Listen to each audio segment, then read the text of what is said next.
আসসালামু আলাইকুম ওয়া রাহমাতুল্লাহি ওয়া বারাকাতুহু। হ্যালো ভিউয়ার্স, আশা করি আল্লাহর রহমতে সকলেই ভালো আছেন। আমিও আপনাদের দোয়ায় এবং আল্লাহর রহমতে অনেক ভালো আছি।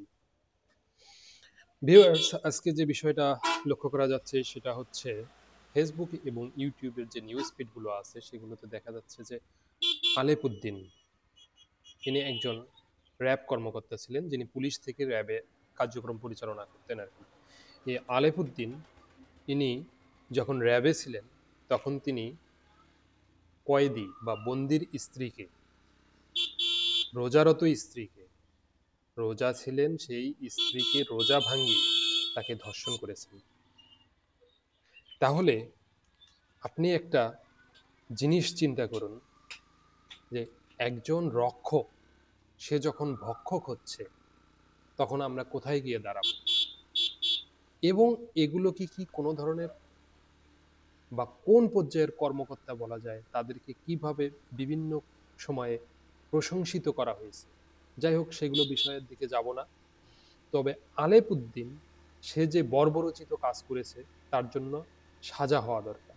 সে সাজাটা কোনো চার দেয়ালের মধ্যে হওয়া উচিত নয়।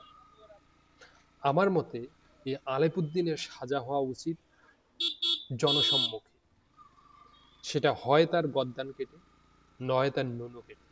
আচ্ছা, ঠিক আছে, তাকে তার এই সাজা গদ্দান কেটে তাকে হত্যা করা অথবা নুনু কেটে হত্যা করার কোনো দরকার নেই। তার যে কার্যক্রম, এই কার্যক্রম কোনো বিধর্মীরাও মনে হয় করে না। রোজা অবস্থায় কোথাও যুদ্ধ থাকলে সেখানে যুদ্ধবিরতি দেওয়া হয়। আর কত নেমখারাম, কত কাপুরুষ, কত বিধর্মী এই লোকটা। সে একজন ব্যক্তি রোজা আছে, তাকে রোজা ভাঙতে বাধ্য করে তাকে ধর্ষণ করেছে। তার বিচারটা হওয়া উচিত জনসম্মুখে, বাঁশে ঝুলিয়ে। তার নুনুতে যতগুলা তিনি ধর্ষণ করেছেন সেই পরিমাণ ইট তার নুনুতে ঝুলিয়ে দেওয়া।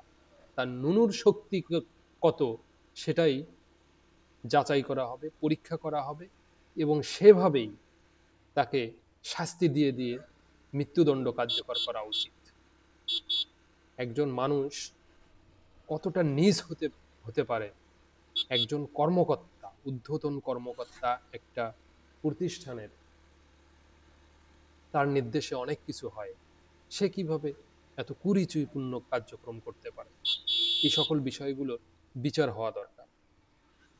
আমরা চাই এরকম একটা বিচার জনসম্মুখে হোক, যাতে পরবর্তীতে এটা উদাহরণ হিসাবে থাকে।